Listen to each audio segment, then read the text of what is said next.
Hey! Where you been, man? I was looking all over the place for you. I was worried sick. You can't go running off like that, buddy, okay? Jeez, you got a lot of carbon scoring here. You been hanging out with Linkara again? Dr. Insano? Well, you're back now, and that's what's important. And hey, we can finish Final Fantasy X too now. So get the feeling someone from the game's gonna try to kill me again, as usual. You're my secret weapon. So come on, let's go! Hey, but no more running away, alright? You're my best bud, and the show's not the same without my robot main man.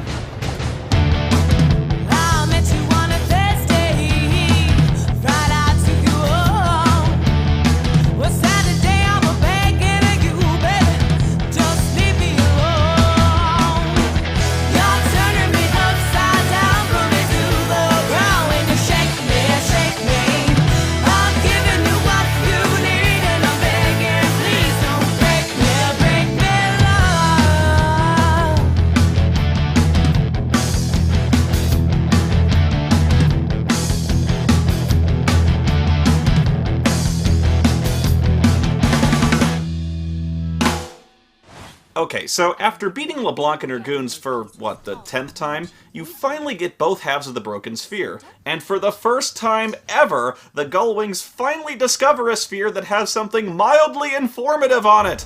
It's a recording of some giant ancient machine which you discover is called Vegnagun. It's a world-destroying superweapon that somehow everyone in the whole world already knows about, except the Gullwings. Alright, well, I have to nitpick the hell out of this scene because, well, I'm me, and these spear things just bug the shit out of me. Just, example, tell me this. Who took this footage? What did they do, bring in a crane to get these dramatic, sweeping shots of Vegnagun? And someone had to edit this. In ancient Spira. What did they make, non-linear sphere editing software? And what was the purpose of this recording? Was it some kind of Vegnagun sales video, but the audio is missing? It's the new Vegnagun ZX5000, the exciting new cutting-edge phenomenon in mechanized genocide delivery.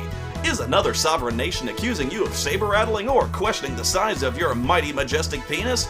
Well, they'll question no more when you deploy your nuclear armament through Vegnagun's intercontinental missile-launching mile-long cock cannon. Vegnagun is equipped with the latest anti-theft artificial intelligence.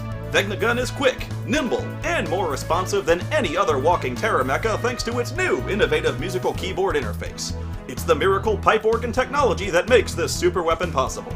Even if smaller infantry threats manage to breach Vegnagun's outer vaginal defenses, its point defense tusks will ensure that your bridge is, in every way, impregnable.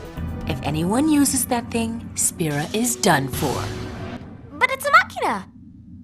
All we have to do is shaky shake our way up to it and take it apart. Shaky shake? Anyway, Vegnagun's being held by New Yevon and Bevel, and LeBlanc offers her breasts, her services to your boobs. Bras. Cause! Offers her services to your cause! I thought our peaceful days would never end. The eternal calm. I really believed it would last forever. Oh yeah, you really ended war and conflict for all time, Yuna. Bravo. Hey, I can't remember. How many people did we end up shooting in the face to steal all those worthless spheres again? Just look at all this peace you've brought to the world. It's obvious. We nabbed the head honcho. Our target is the New Yevon Praetor, Barreleye. A girly man like that doesn't stand a chance without his escort. Oh, matron, yes. You go to the Cloister of Trials under Bevel, and of course you find it infested with fiends. And by fiends, I mean the same demonic ice cream scoops you always fight. You'd think after 2 games and this much time in development they'd come up with at least, a couple new monsters instead of palette-swapping lizards and ice cream scoops and bats. Well, I suppose there are some robots a little later on when you get to the secret Vegnagun hangar, but riddle me this. Why do Pyreflies erupt from destroyed robots? Aren't Pyreflies supposed to be the souls of the dead? The boss of this fucking place sucks my fudge nut. He spams death like a bitch. So you beat him, you beat another guy, and then you beat... Wait, is that Bahamut? Yeah, Mega Flare, that is fucking Bahamut. Didn't we kill all the Aeons at the end of Final Fantasy X? The fuck is going on? Ever heard of asking? Okay, well, I'll just tell you. It's skipping ahead a little bit, but fuck it. You know the Shuyin guy who looks like Titus? He was a famous blitzball player in Xanarkand during a time when Xanarkand was at war with Bevel. To save his girlfriend, a singer-slash-summoner named Len, from dying in the war, Shuyin went to Bevel to steal Vegnagun. And why Bevel never just, used Vegnagun to win the war outright is never explained. Shuyin actually gets in and starts to power up the machine, which is inexplicably controlled by some kind of pipe organ keyboard interface? I mean, why? But Len follows him to try and talk him out of it, but this delay allows guards to catch up with them and riddle them all with bullets. So of course Shuyin is killed from all this, but if you've been paying any attention at all, you'd know being dead never stopped anyone in Final Fantasy X. Shit, on Spirit, death is something you just walk off. I don't know, it just seems like being dead makes you stronger and indestructible. Everyone should do it. But here's the thing, Shuyin is so dead, and so pissed off about that and his dead girlfriend that he somehow has gained the power to resurrect and corrupt all of the old Aeons into serving him. Yeah, because the unsent, they can do things like that. Maybe his emo-ness gives him strength. Now you might be asking yourself, well, if Shuyin, a loser blitzball player, he can come back from the dead as an unkillable badass, able to possess people and control the wills of men, and resurrect the most powerful guardian spirits in the world and twist them to his dark purposes, why didn't Len come back? I mean, she's a summoner, right? Well, it's very simple. It's because her spirit became a sphere instead. Yeah, the girl from the songstress dress sphere. That's Len? Sure, she wore that dress 1,000 years ago. You know, it makes sense, if you don't think about it at all. When you finally get to where Vegnagun is, there's no Vegnagun, just a big hole in the wall. I must report to Nuji Wuji at once. Boys, record this. Don't miss a single detail. Wait, stop, hold it, look at that! What is that? They do have cameras! I thought videos were recorded on spheres in this reality or some shit. Wasn't that the whole fucking point? Isn't this supposed to be like a less technologically sophisticated age than the ones devastated by sin? Where the hell did the camcorders come from? I have so many questions. What did they record on? DV tape? SD card? What the fuck? What's really happening with the Aeons is that monsters are pouring out of all the temples across Spira because the Dark Aeons are infesting them and perverting nature. So you have to go around clearing them out. When you get back to Besaid, you find Wakka arguing with a Youth League guy who just wants to burn the temple down and kill the monsters inside without endangering the civilians. It would be so simple to burn this place down and take the fiends with it. But poor Wakka can't bear to destroy a place that he's lived with, loved, and cherished his whole life. We can finish off the fiends right here and now. Nah, burning down a temple is going too far. Aw, come on, Wakka. You're thinking about this whole burning the temple down thing the wrong way. Just think of it like, happy festival fireworks. You fucking dolt.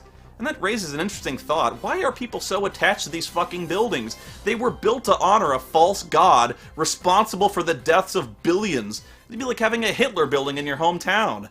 Praying to them never did anyone any good. So for a long stretch of this game, you just go from town to town clearing temples, and at the bottom of each temple is a Dark Aeon you have to kill off. What I find really funny about this is that our brave heroes, who defeated sin against suicidal odds, are now extorting money out of people before they'll even attempt to save them from monsters. Oh, wait a second. Hey, Bartello, how many syllables does the name Donna have? Donna!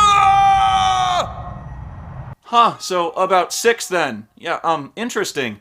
And his blank zombie-like expression completely matches the urgent tone of his voice. Donna!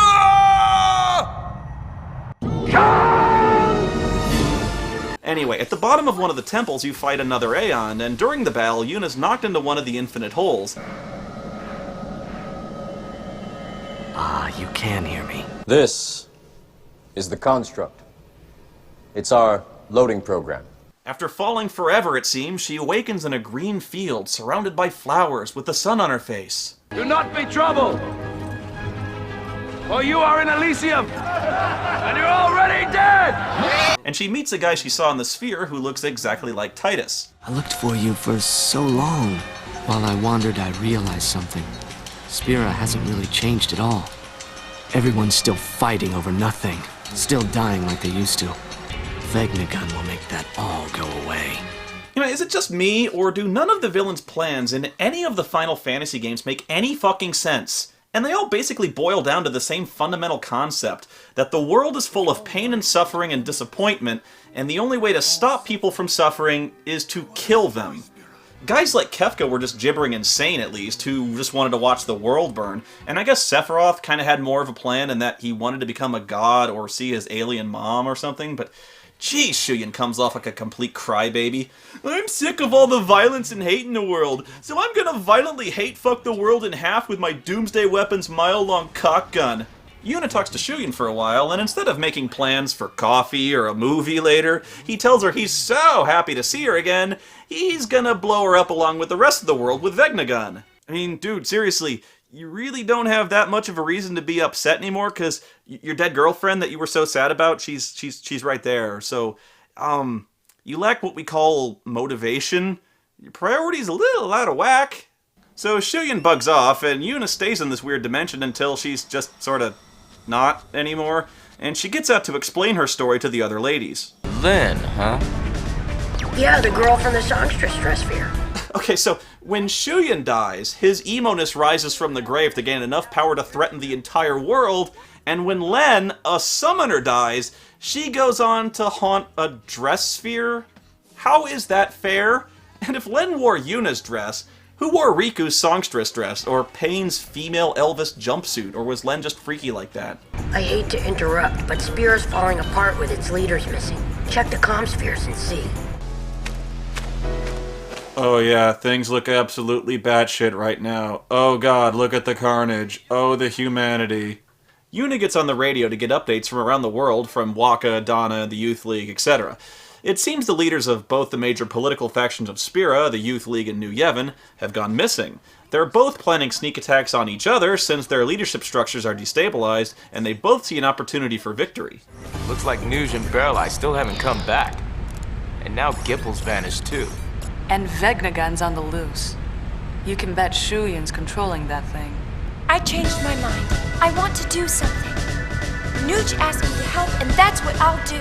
So, with the world poised on the brink of war, and Shuyin preparing to rain global thermonuclear fire on Spira, the ladies put their heads together and decide to come up with a plan. And they decide the best course of action is...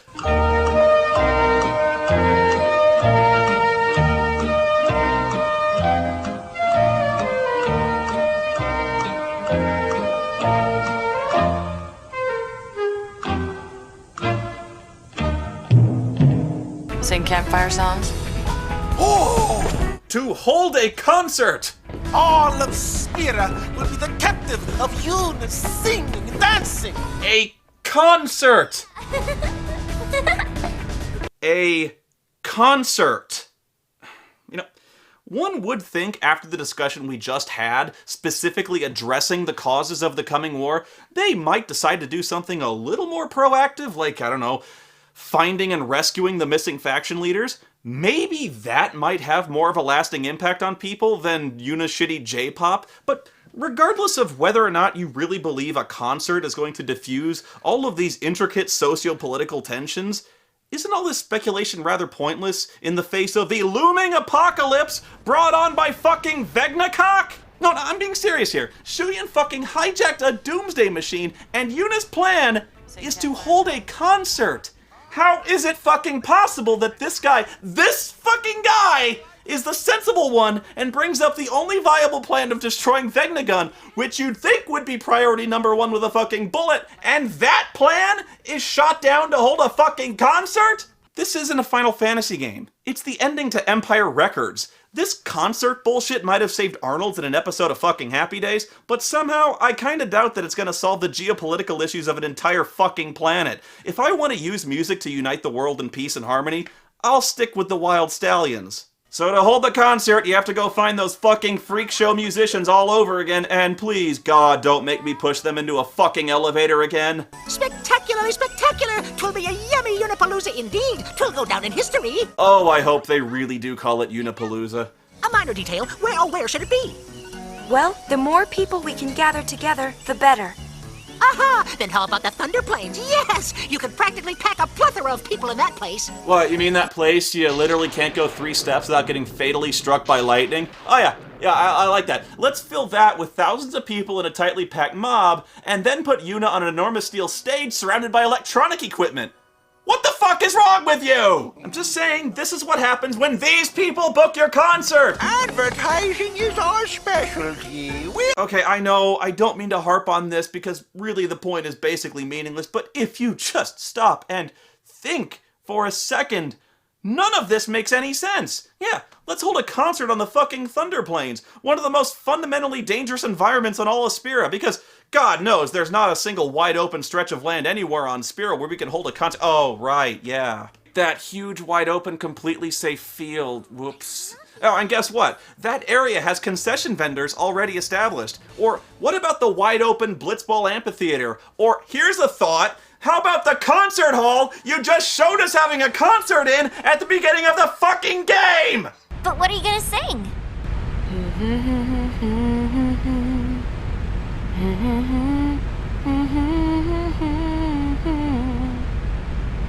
Wow, did you write that? Because it really sucks ass. It's more like I felt it.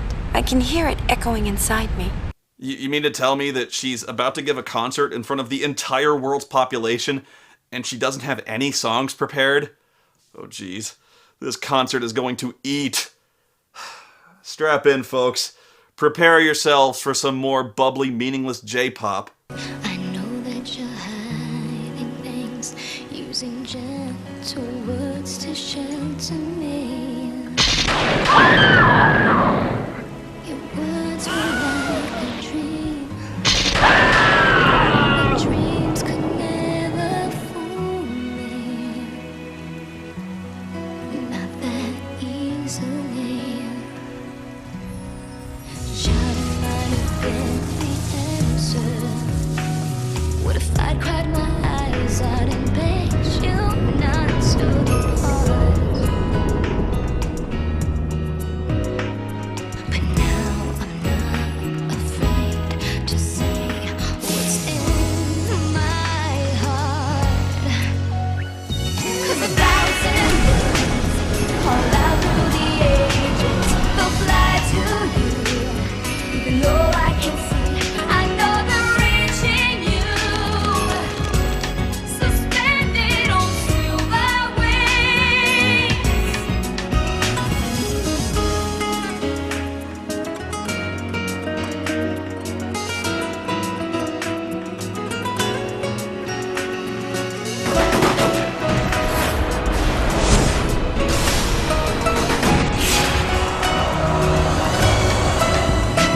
Oh, 1,000 words have never been spoken.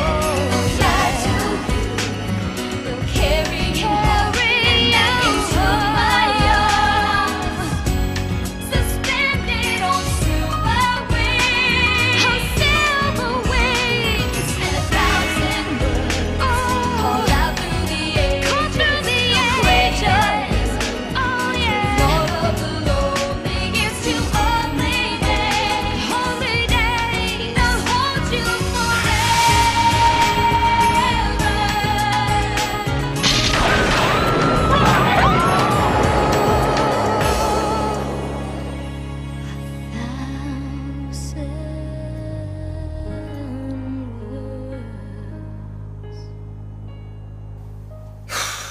Well, shit. That was actually really good. No, really, I'm not kidding. When I played this game the first time, I was legitimately dreading this scene, especially after the god-awful Real Emotion opening. But this scene is honestly pretty damn brilliant. I guess I'll start with the song itself, which I find to be a very inspiring and heartfelt love song, and it perfectly matches Yuna's emotions and memories of her short-lived romance that ended in tragedy. The lyrics are, translated, kind of blunt force trauma, but the vocal performances, I thought, really nailed the emotion of the song. This scene is also stunningly well directed. It manages to tell the entire tragic romance between Shuyin and Len, and their connection to Yuna's own story, without actually saying a single word of exposition. In 3 minutes, I had more emotional investment in Len's tragic death and Shuyin's mournful existence without her than I did mucking through 40 hours of Titus and Yuna's bumbling, uncomfortable affair in Final Fantasy X. So I don't want to hear ever again that I can't say anything nice about Final Fantasy, okay? I'm fucking pissed I can't be fucking pissed at this scene. That's how good it is. Jesus, sucks. I need to nitpick something. Let me watch this again. Rehearsal starting. Okay, I got one. Before the concert, there's some kind of stupid rhythm dancing minigame you gotta do with Riku, but why do you have to do this when this choreographed dance number you do never actually happens on stage? It's entirely pointless. And what kind of lame-ass concert only features one single song? Okay, there. Now I feel better. The lovers met a truly tragic end. Those images we all witnessed are most certainly a record of their last moments. Wait, so everyone saw that flashback? Okay, how? I mean, did Len's spirit project it on the concert Jumbotron? Everything is all wrong. Alright, moving on. So, Shinra gets a signal from a probe droid they dropped into one of the Vegna holes, and they discover the guys they're looking for already down there, working together to stop Vegnacock.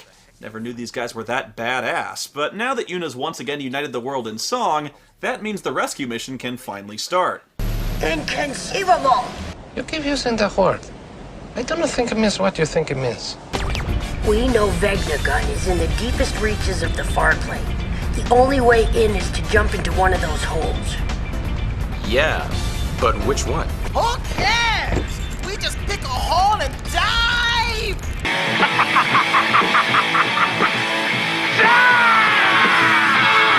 Now, you can jump in the hole, or you can take this opportunity to do a few thousand hours of side quests.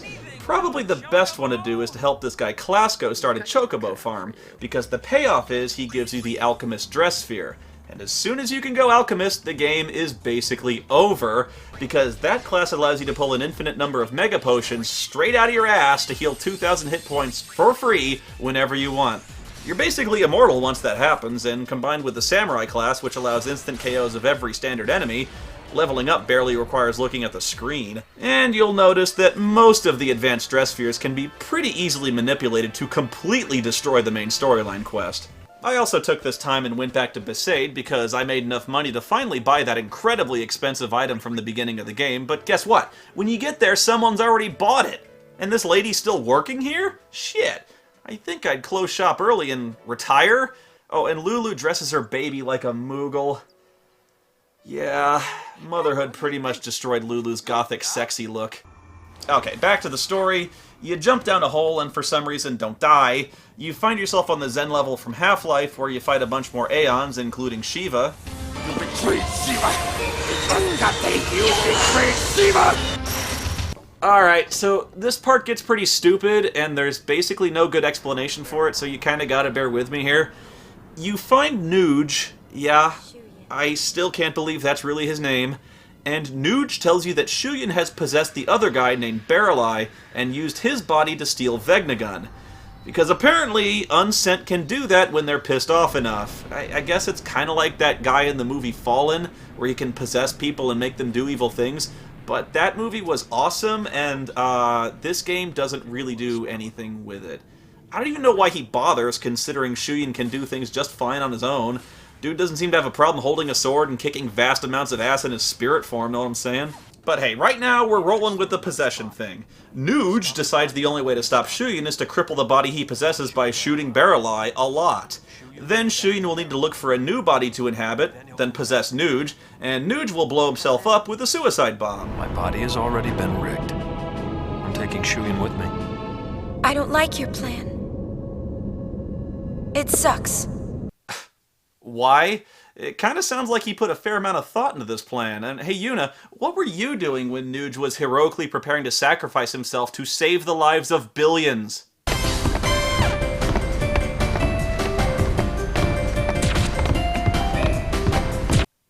So, you can just shut the fuck up. Your plan is awful. Think about it. It's no different than what we did 2 years ago. We destroyed our own allies. We destroyed the Aeons who had fought together with us at our side. Yeah, and guess what? It worked! So, not seeing the problem here, and I'm not even hearing a plan B from this side, so come on, Yuna. Come on, genius. If there's a plan B, we would all love to hear it. Plan B. Oh? Love. Oh. The power of love conquers all. So romantic. Count me in. This is the girliest plan ever. And before they can, love Shuyin, they still have to somehow destroy Vegnagun to get to him. Alright, I have already lost the plot completely. Wasn't that what we were just talking about, was how to stop Vegnagun? And so they settled on appealing to Shuyin with the power of love, but to do that they have to stop Vegnagun, so the plan is they have no plan. If we all attack at once, we can do this. We need to split up. Oh, okay, I see now. The plan here This is rich. The plan is to attack fucking Vegnagun head on. 3 chicks with swords against a mech the size of a fucking building whose sole function is to eradicate all life on the planet. No, this plan sucks. I know it's in the spirit of a Final Fantasy game to have a climactic showdown with a boss that threatens all life on the planet, but, you know, it sort of undermines the menace of your Doomsday Mega Weapon if 3 people don't even bat an eye at the thought of taking it on in a straight-up fight. I mean, let's be real here. Just yesterday, they were having trouble taking these guys on, and now they want to do a full frontal assault on something that was designed to annihilate armies! It's not strictly head-on, though. They split up into 3 teams. The girls attack the tail, while the others occupy other parts of Vegnagun. But, of course, the other team sucks, so you end up having to fight every part of Vegnagun anyway. Gotta do everything around here, don't I? All of Spira is finished. He's got a plan B, too! Oh, yeah! And that plan B? Deploy the Vegnacock! Come, Vegnagun. Let us purge this repulsive world. If you take too long in this fight, the Vegnacock blows its load and pretty much destroys the entire world, and you get the bad ending. But it sucks, so who cares anyway. It turns out that Vegnagun is controlled by an impressive array of piano-style keyboards, which, to me, seems awfully, terribly, horrendously inconvenient for a weapons delivery system. It's like Vegnagun was designed by the band Yes. Dude, play Van Halen's Jump!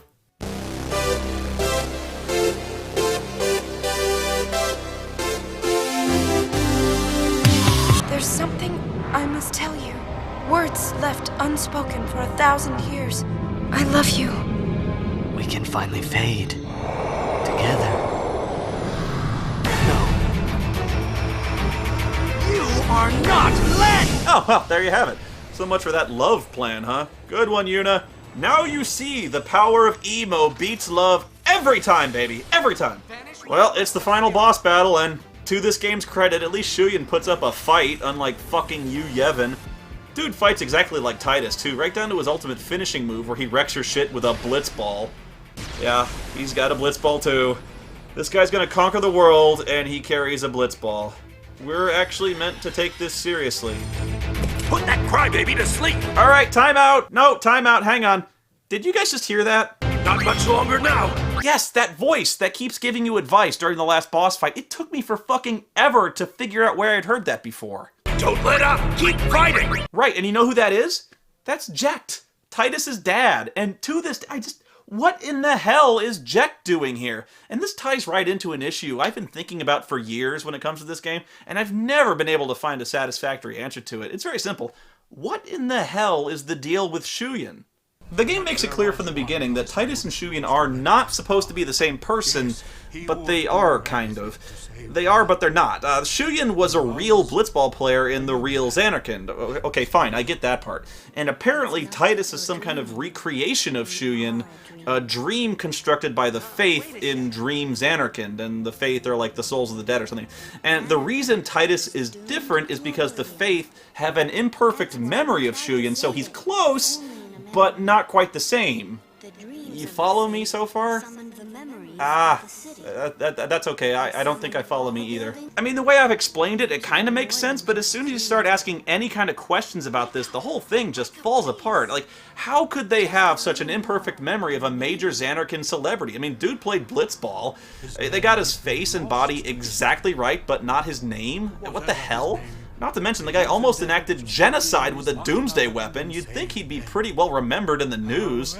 Plus, the guy was dating Len, one of the most famous summoners and pop singers in Zanarkand. And not only is Len nowhere to be seen in Dream Zanarkand, Titus never mentions having a smoking hot girlfriend back in Zanarkand to anybody. And trust me, Titus is exactly the kind of douchebag who would never shut the fuck up about this kind of thing to anybody. Hey, I'm dating this super hot singer, you know. Her name's Len. I even touched her boob one time. I'm the star player of the Zanarkand Aves. Because is it like in Final Fantasy X, when the Faith make Dream Zanarkand, is Sin supposed to destroy Dream Zanarkand before Titus meets Len? Well, why would that happen and not the war with Bavel? And, oh geez, what about Orin? Doesn't he notice anything unusual about any of this? Because he actually is from the real Xanarkand. He actually is an unsent spirit. He doesn't notice the completely different personality or the different name or his stunning similarity to a famous blitzball player named Shuyin. And then I realized, you know, they never actually say his name in Final Fantasy X, at least not in a voiced video clip. So, is it possible that the fact that nobody refers to Tidus by name a plot point? Like, if Tidus had ever introduced himself or anyone had bothered to ask his name, would Orin have, like, looked confused and been all, Tidus? Wait a minute, your name's Shuyin, isn't it? What the fuck is the matter with you? Well, apparently nobody bothered because nobody refers to Tidus by name in 10-2 either, meaning Yuna fucked a guy whose name she didn't know. Oh my god, I'm rambling. I gotta pull. Okay, here's my point. My point is, if Shuyin and Tidus are two different entities, wouldn't Jecht know about this? Because I thought the whole point of Final Fantasy X was that Jecht raised Tidus to hate him, so he'd be willing to kill his own father when Jecht became Sin, because that's why Tidus has all his daddy issues, right? So, if Jecht is Tidus's father, and Tidus isn't real, okay, that doesn't make sense, because if he's not real, how does he have a... Okay, how does that... If he is, why is he here calling Shuyin a crybaby? Because, okay, I thought they were different people, or did Jecht raise the real Shuyin and the Dream Tidus as children in Dream Xanarkand? Because that doesn't make sense, and that's fucking weird. Okay, I mean, I guess because they both have the same moves, I don't... And then there's the thing where you can unlock the Xanarkand Abes in the Blitzball minigame, and the thing is, Tidus is there, but instead of being called Tidus, he's called Star Player, and why wouldn't they call... But what the fuck? Oh god, I almost talked through the ending. What happens? Len and Shuyin fuck off, and the Youth League and New Yevon guys are friends now, even though they shouldn't, because they've, like, killed thousands of people, and Yuna's become strong and independent and crap, and she fucks off, and, that's kind of it. Unless you played the game for months and got 100% completion, in which case you get this. And Tidus comes back, and, yeah, there he is. He's sure there. Yeah, all that time and effort, that was totally worth it to see this guy again. Hooray. I got a theory. I think the Faith gathered up my thoughts and put them together to bring me back. Or maybe I'm still a dream. Dude, I don't think even the Faith really know. And if you don't know, what the fuck chance do I have? Ah, you bitch! Did she just try to kill him? Because if he is real, she just pushed him off a cliff to die pulverized against jagged fucking rocks. That's not cherishing. Oh my god. Guys, I just had a terrible thought. Now that I'm done with the game, that means I have to fight a character from the game. And that means...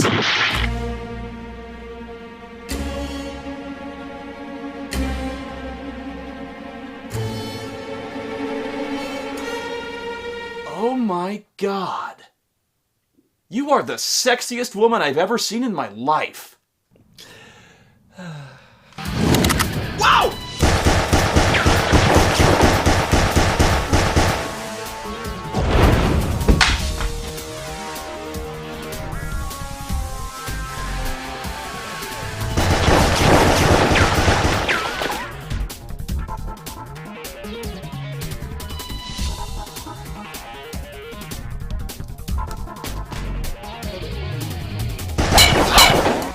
Burton!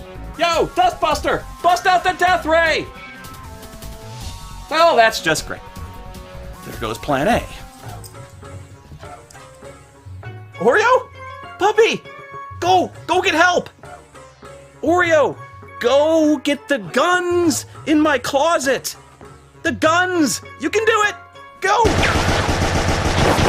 I really don't know what you're so mad about. I was pretty complimentary to your game, all things considered. It's just a game, lady. Really don't see what you're so upset. Oh, right. I violently murdered your boyfriend with a gunblade. Shit.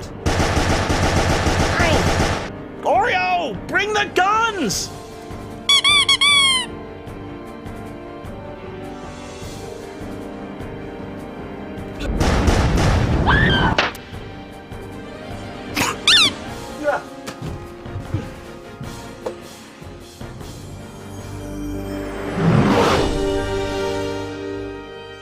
Cool. Guns! Lots of guns! Whoa.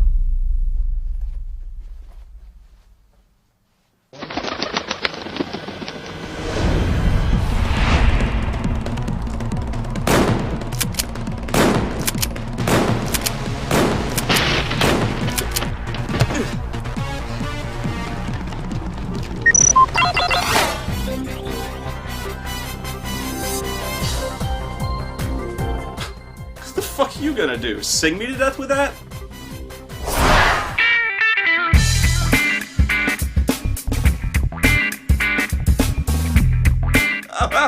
Oh! I'm blind! I'm blind!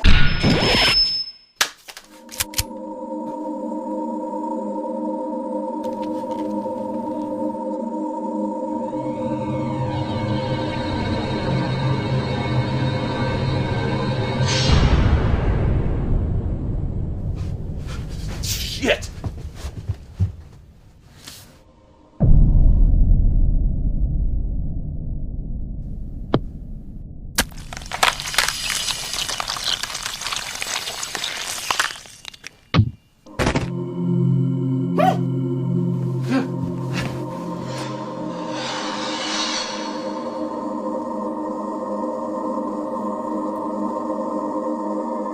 I just wanted to say, love your work. Keep it up. What are you? No! Fuck you! I hate Final Fantasy more than anything in the fucking world!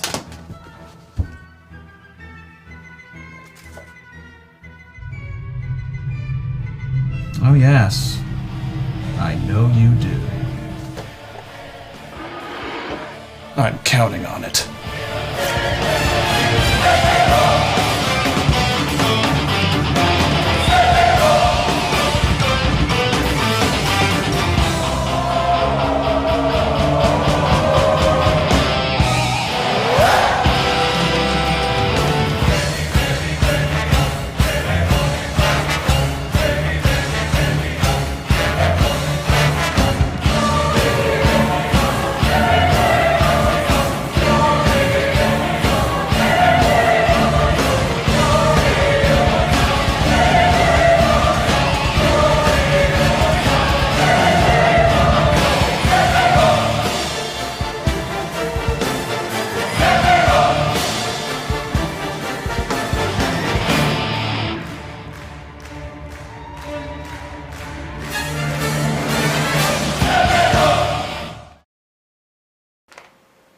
Oh, I've almost got 100%! Whatever.